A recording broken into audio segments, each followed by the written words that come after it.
भाइयों एवं बहनों, हर व्यक्ति ये चाहता है कि मैं स्वस्थ रहूं और दावतें भी खाता रहूं।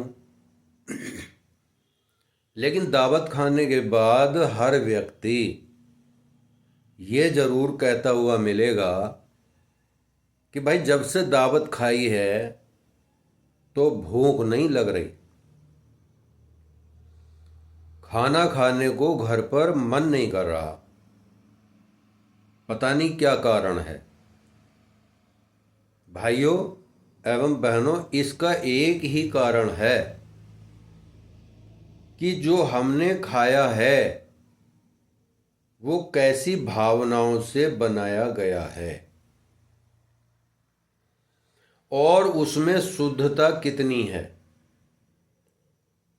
यदि शुद्ध होगा और सादा होगा, भोजन जितना सादा होगा और भावनात्मक दृष्टि से उसको अच्छे तरीके से कि आज हम जो है एक भोजन नहीं बल्कि जितने भी लोग आ रहे हैं उनके लिए प्रसाद बना रहे हैं, ये भावना कहीं भोजन को प्रसाद बना देती है। लेकिन यदि उसका अवलोकन करें, दावत खाते समय यदि हम उसकी जो है निरीक्षण करें तो कभी कभी कुछ लोगों को, जो बनाने वाले हैं, जो भोजन बनाते हैं, उनको यदि तुम देखो तो देखने के बाद पता चलता है कि वे जो है नशे का प्रयोग कर रहे हैं। कुछ लोग बीड़ी भी पी रहे हैं। तो क्या इस तरीके का भोजन पवित्र हो सकता है? ये तो बनाने वालों की बात रही। और जब हम प्लेट लेकर के उसको खाना खाने के लिए लेके चलते हैं तो वहाँ पे देखिए आप, खाना खाते समय मतलब उस तरीके से खाना खाया जाता है आजकल के दौर में कि उस तरीके से हम अपने घर पर खा नहीं सकते। लोग जो है इतनी आपाधापी के साथ भोजन को खींचातानी के साथ ग्रहण करते हैं, जैसे कि आपने देखा होगा किसी ने खा लिया, किसी को जो है कोई और चीज़ लेनी है तो उसके हाथ जो है गंदे हैं, जूठे हाथों से उसी चमचे को पकड़ रहे हैं और फिर दूसरा भी उसी को पकड़ रहा है, तीसरा भी उसी को पकड़ रहा है और उसको जो है खाने को हम इस तरीके से अपनी प्लेटों में भर रहे हैं कि हम एक दूसरे की मतलब किसी ना किसी तरीके से जूठन आती जा रही है।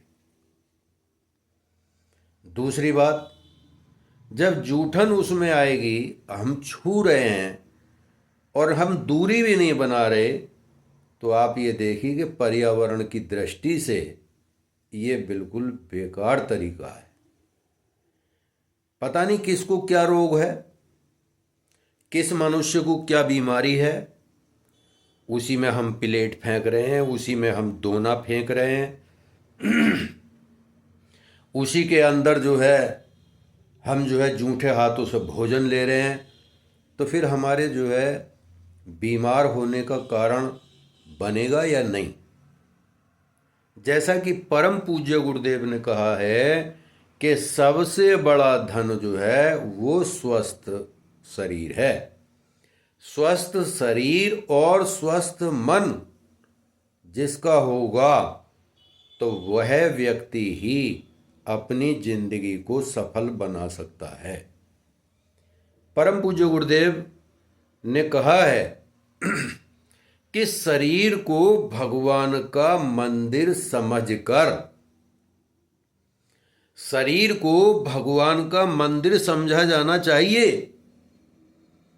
शरीर को यदि आप भगवान का मंदिर नहीं समझ रहे हैं, जिसके अंदर एक आत्मा विराजमान है, परमात्मा का अंश है और उसमें बैठी हुई वो परमात्मा का अंश आत्मा जो एक भगवान के स्वरूप है, उस शरीर को ही अगर हम गलत भोजन प्रयोग करेंगे, दुर्भावना पूर्ण भोजन को ग्रहण करेंगे, तो ये शरीर, ये भगवान का मंदिर स्वस्थ नहीं रह सकता।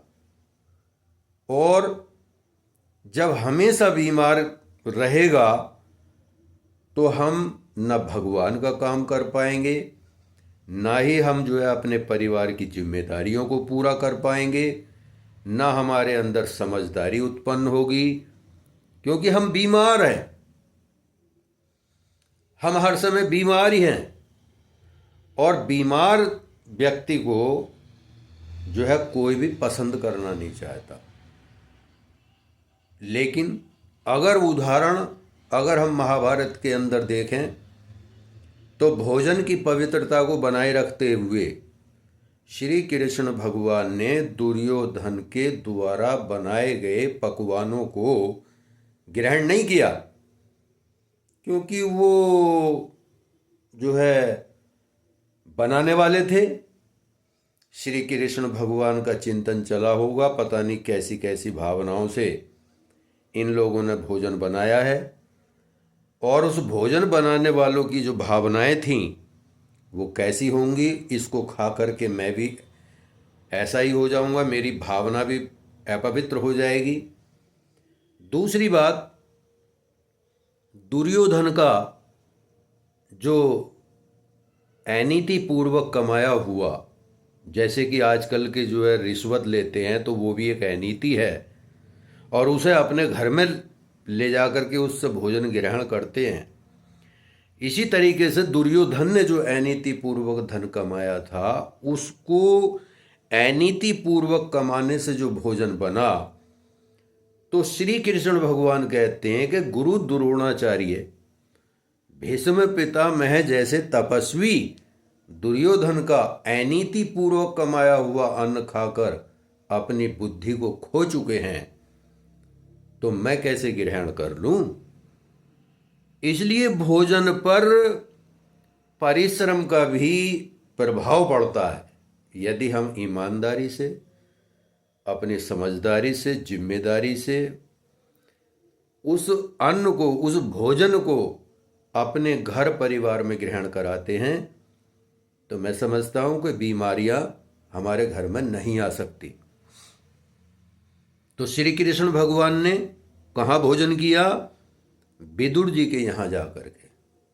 विदुर जी की पत्नी ने उनको बड़ी भावनात्मक दृष्टि से भोजन कराया, और बड़ी श्रद्धा से, बड़े प्रेम पूर्वक, बड़े चाव से वो सादा भोजन बनाया, और श्री कृष्ण ने उसी प्रकार से भावनात्मक दृष्टि से प्रसाद समझकर ग्रहण किया। श्री कृष्ण भगवान भोजन पर विशेष ध्यान देते थे, तभी तो उन्होंने युद्ध के मैदान में अपने स्थिर मन से अर्जुन को गीता सुना दी। युद्ध भी चल रहा है और गीता भी सुना रहे हैं। क्यों? वो इसलिए क्योंकि भावनाओं से, अच्छी भावनाओं से बनाए गए भोजन को ही श्री कृष्ण भगवान ग्रहण करते थे। भाइयों, मैं आप लोगों को यह संदेश देना चाहता हूं कि यदि अपने घर में आप स्वस्थ रहना चाहते हैं, तो अपने अन्न को, अपने परिश्रम को पूरी सच्चाई के साथ, ईमानदारी के साथ, जो परिश्रम का कमाया हुआ है उसी को रसोई में ले जाकर दिया जाए, और सारे बच्चों को उसी को खिलाया जाए, तो मैं समझता हूँ कि गृहिणी भी स्वस्थ रहेगी, और जो घर का मुखिया है वो भी स्वस्थ रहेगा, और जो बच्चे हैं वो भी स्वस्थ रहेंगे, क्योंकि स्वस्थ मन और स्वस्थ शरीर, गुरुदेव ने कहा है कि जब ये दोनों स्वस्थ होंगे तभी सभ्य समाज की रचना हो सकती है, अन्यथा तब तक नहीं हो सकती। धन्यवाद।